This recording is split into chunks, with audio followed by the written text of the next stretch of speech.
muita gente que pensa que a ortodontia não apenas ajuda na parte estética, como funcional também. Eu quero crer que isso seja uma verdade. Mas e quanto à questão do resgate da autoestima? Como será que a ciência responde a isso? Vamos saber agora. Começa aqui, começa agora mais um programa Câmera Brasil.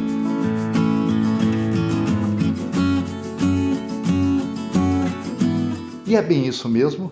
A ortodontia pode ajudar no resgate da autoestima?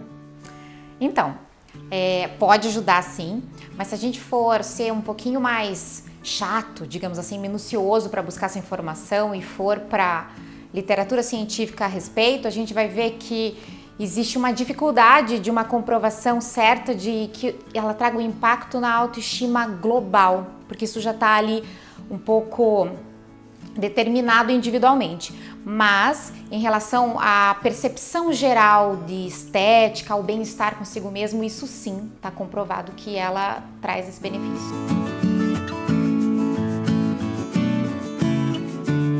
A ortodontia é uma especialidade da odontologia que tem por finalidade corrigir a posição dos dentes em relação a aspecto funcional, para que a oclusão fique boa, né, fique adequada, fique bem intercuspidada, e que isso também tem uma harmonia estética com a face e com o sorriso, né, de cada um.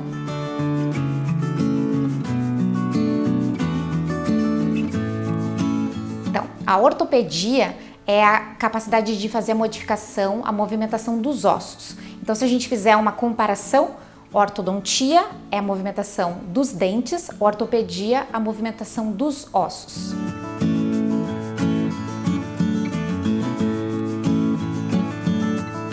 Toda abordagem que a gente faz pensando em evitar que uma má oclusão se instale é pensando numa prevenção. Então, por exemplo, numa criança que perdeu precocemente um dentinho de leite, o dente descido, se ele não fizer nada e se houver uma demora muito grande para a vinda dos dentes, isso pode gerar um apinhamento, uma má oclusão. Então, quando eu vou lá e coloco um dispositivo para segurar, para manter aquele espaço, eu estou prevenindo a instalação de uma má oclusão.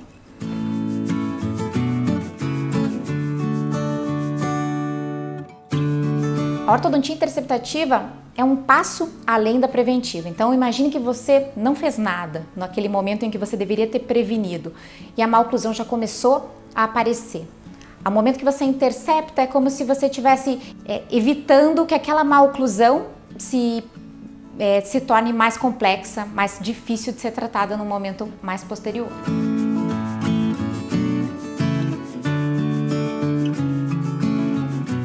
A corretiva, então, ela vem num terceiro, né, num momento mais tardio e que você está pensando em fazer a correção levando os dentes para a posição final. Para que eu possa fazer uma ortodontia corretiva, eu tenho que estar com todos os dentes permanentes. Então, ela está visando já a resolução na fase de dentadura permanente.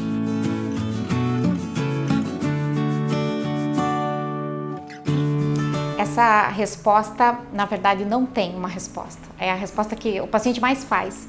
Mas a gente pode ter um tratamento que dure 1 ou 2 meses, assim como a gente pode chegar a 3, 4 anos. A gente não quer que o tratamento se estenda, mas a comparação é muito injusta, né? De falar, eu fiz meu tratamento em tanto tempo, porque o tratamento tem que ser individualizado e os problemas são diferentes entre si.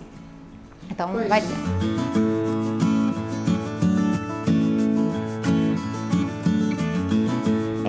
Existem muitos aparelhos e depende justamente dessa abordagem, né? Então, do momento em que ela vai ser realizada. Se a gente for pensar na movimentação pura e simplesmente dentária, a gente poderia dizer que são os aparelhos fixos, que são os aparelhos com brackets, tanto podem ser brackets metálicos, estéticos, tem várias possibilidades, linguais que são colados pela parte interna, assim como possibilidades removíveis como os alinhadores, que se fala bastante hoje, né, que são placas que podem ser removidas para se alimentar. Então são alternativas aí pensando na ortodontia corretiva. Doutora, é comum pessoas maduras terem vergonha de buscar um tratamento ortodôntico para não utilizar um aparelho que provoque um sorriso de adolescente? Isso pode acontecer. Alguns pacientes mais maduros, às vezes, têm essa preocupação de que aquele sorriso vá remeter a uma ideia de adolescência, e isso já foi maior. Mas já faz algumas décadas que a ortodontia está popularizada, né? A gente fala dos 8 aos 80, então assim, basta que existam ali estruturas incompatíveis com a movimentação, que são os dentes, os ligamentos, os ossos.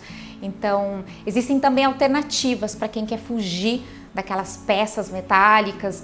A opção dele ser estético já era uma possibilidade, os alinhadores uma outra possibilidade com um pouco mais de conforto. Então, cada vez mais a gente percebe que aumenta mais ainda o número de pacientes maduros nos consultórios.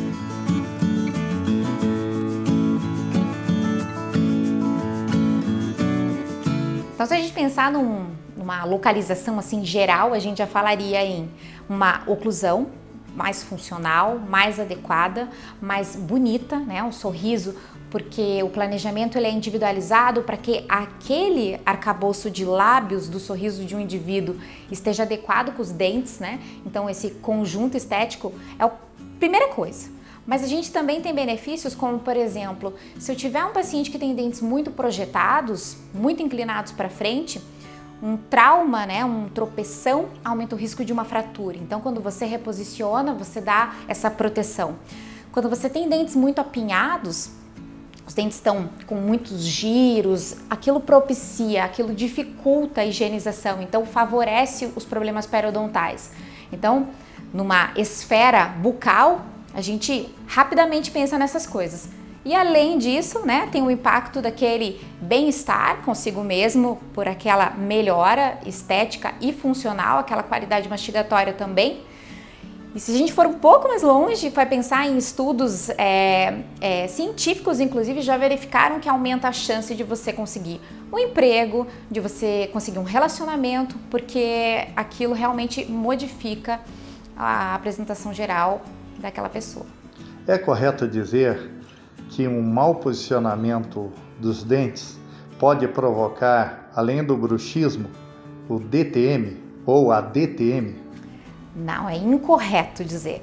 A maloclusão, ela não é uma causadora de uma DTM, então isso não é uma possibilidade, assim como o bruxismo, ela também não causa um bruxismo. O bruxismo é desencadeado por outro mecanismo que é independente de qualquer estrutura dentária.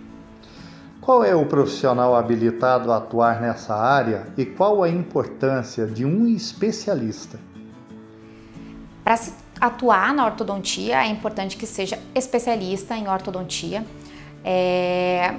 A formação de ortodontia é aproximadamente de 3 anos, é um curso bastante robusto, é uma especialidade que tem bastante informação e com a disciplina que todo cirurgião dentista tem na graduação de ortodontia, não existe condição de se praticar ortodontia com segurança, né, para se ter resultados. Então, é necessário que seja um especialista.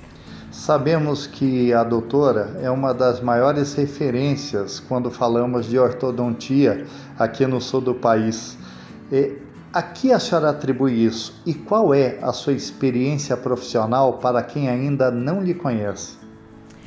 Bom, obrigada então, né? Mas eu acho que tudo vem da paixão, né, pelo que se faz. Eu sou uma pessoa que sempre pensou em fazer ortodontia, então sempre foquei muito nisso.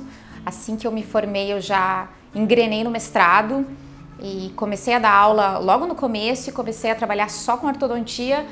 Na sequência, quis fazer meu doutorado, então assim, estudar, né? Acho que é o que eu falo até para os meus alunos, estudar permanentemente. A gente não pode se dar por estar resolvido, eu já aprendi o que tinha para aprender, porque tem conhecimento novo sendo produzido a cada dia. Então, estudar.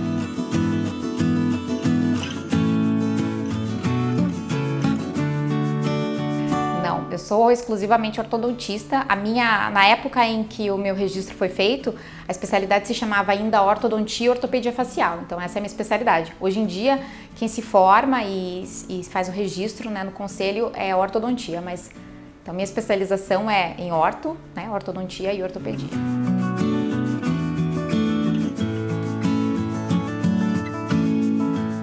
Pensando no ponto de vista, assim, no papel de um paciente, é bem interessante para poder filtrar os conhecimentos, buscar referências de classe, até para localização de profissionais, né, que você possa saber que estão registrados, que são especialistas, né, tanto buscando pelo CRO, quanto pela ABOR, que é a Associação Brasileira da Ortodontia. Então, são referências importantes aí para se ter mais informação de confiança.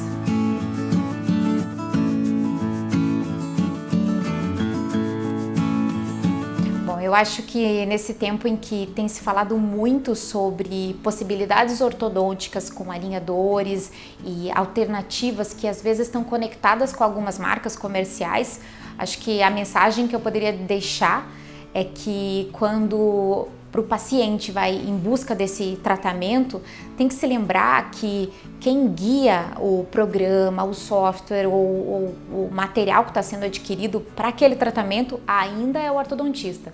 Então, não basta fazer aquele comparativo, vou usar um aparelho da marca X ou da marca Y. Isso faz mínima diferença. O importante é você realmente buscar um profissional, né, qualificado, que tenha especialização na área para conduzir o teu tratamento.